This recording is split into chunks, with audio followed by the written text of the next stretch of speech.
First thing we're going to look at is the radio tuning panels. You've got three radio tuning panels.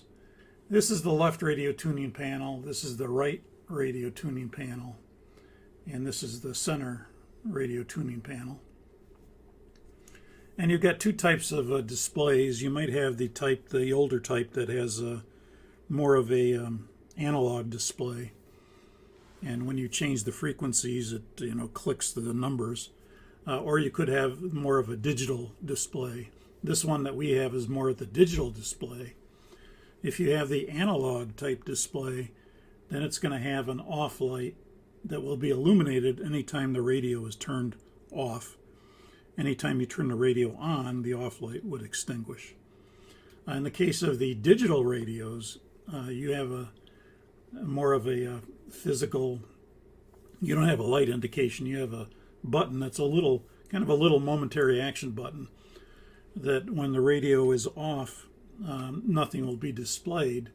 As you see here, there's nothing in the left radio tuning panel, nothing in the right, nothing in the center as far as frequencies go.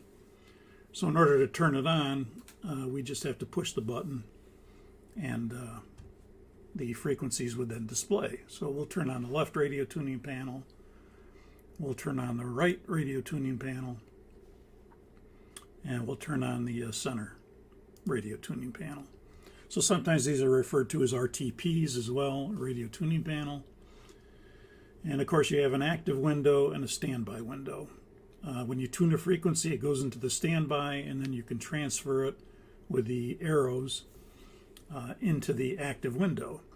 So if you wanted to transfer the standby to the active, we'd push the arrow, and that would transfer that 127.75 into the active window, and then the 128.3 would go from active to standby. And again, then you could change this frequency if you wanted to. You can tune any radio from any radio tuning panel. So you'll notice we have controls or buttons for VHF left, center, and right. You have controls for HF left and right. And then you have a button in the middle that will be for AM or SSB, two of the modes for the HF radio. You also have a high sensitivity, which is for the HF radios when they're selected. And normally the left radio tuning panel is associated with the left VHF and the left HF. And the right radio tuning panel is associated with the VHF right and HF right. And the center audio panel or center radio tuning panel is normally,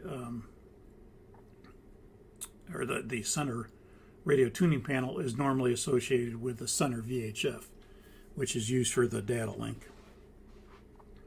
So we can have contact via data link. You'll notice there is a little light indication right here on the left radio tuning panel, right here on the right radio tuning panel, and right here on the center radio tuning panel. This is called an offside indicator light. And anytime you're on a radio that's not normally associated with your radio, you will get that offside tuning light illuminated. So in this case, with the left radio tuning panel, because it's in left VHF, if I were to select right VHF, you'll notice that offside tuning indicator would come on, illuminate, and also the other radio, the VHF right radio, would also illuminate. And that's just telling you that you're on in this case, we're on a radio not normally associated with my side. And when you go to right VHF on the left radio tuning panel, you'll notice that the frequency will be the same in both because you're on the right VHF radio now. So you can see 127.75 is in each radio tuning panel now. And the configuration we usually like to stay in is the associated radio on the associated radio tuning panel side. So we like to keep the left in the left, we like to keep the right in the right, and we like to keep the center and center VHF. But you can select any radio. Again, you could go left VHF on the center, and that will come on. And you can see you get the offside tuning indicator light on the center radio tuning panel, as well as the left radio tuning panel. And that just indicates, again, you're both on the same source, basically, which is left VHF. If you go back to center, those offside tuning indicator lights will be gone.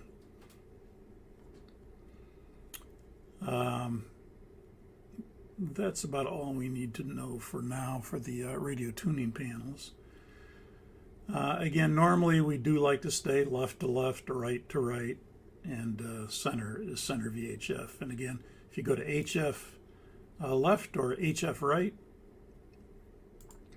again, you'll notice that the offside tuning indicator light is not illuminated because you're on a right source. I'm on a right source for the right radio tuning panel, on a left source for the left radio tuning panel. If I go over here and go right HF, then again I'm going to get the offside indicator light displayed. But again, the main point is you can access any radio on any radio tuning panel if you were to need to. The second slide in the PowerPoint is going to be on the audio control panel. And the audio control panel is made up of several little momentary action switches. You also have little rotary alternate action switches, if you want to consider them that. They have an on and an off position. The transmit switches are the little rectangular ones above here, and the receive switches are the little circular ones below. You also have switches in order to identify and monitor VOR frequencies or ADF frequencies. You can identify the 3 ILS frequencies. You can have the marker beacon selected and on, so you can hear the marker beacon if you choose to. And most of those buttons are on the bottom of the audio control panel. There also is a V, B, and R, which is a voice or both range, which is just the identifier. So the R might be range. I think it's range. And that would be just the identifier. The V would be just a voice if there was a voice frequency. And the B would get both if they had an identifier and voice. And in order to select a radio for transmission, you have to push the selector. And when you push the selector, you will get a mic indication indicating that you're on, in this case, the right VHF radio. And when you select that, you will both transmit and receive on that radio. You'll notice that there are little green lights right here there's a left, center, right, flight, cabin, and PA lights that would denote if you're receiving. So if you wanted to listen to the flight attendant's PA, you could come over here and select that switch, the little switch underneath it, the circular switch on. The green light would illuminate, and then you can adjust the volume, and you'd be listening to the PA over your headset. If you wanted it over the speaker, then you can come down here and push the speaker selection and select their speaker circular button and push that.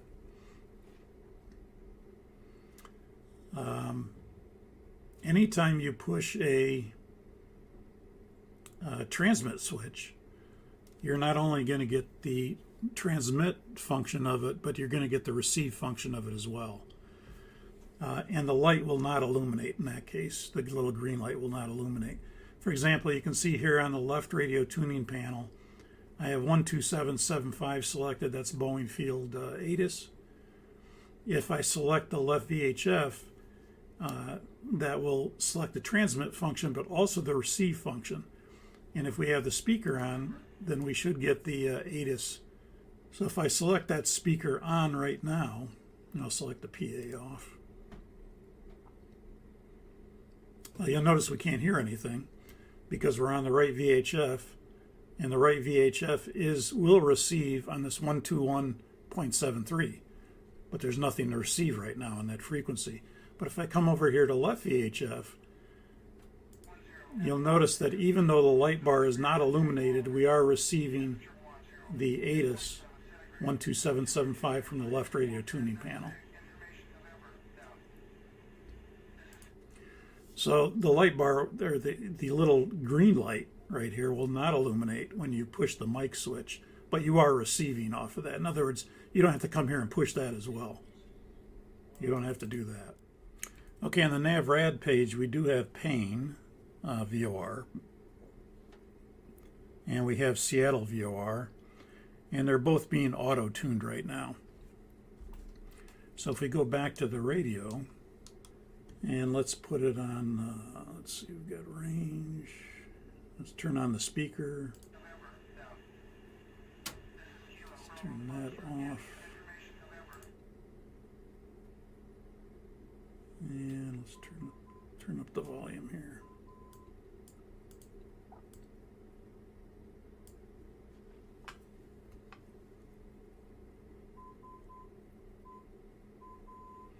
Okay, so those of you who know Morse code, that's a Seattle, beep, beep, beep, beep, beep, beep, beep, or dot dash.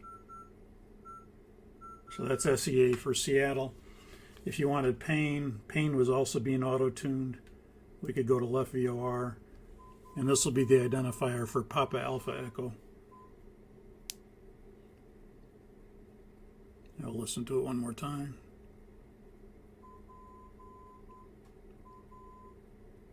So that's PAE in Morse code, and some of you probably know Morse code.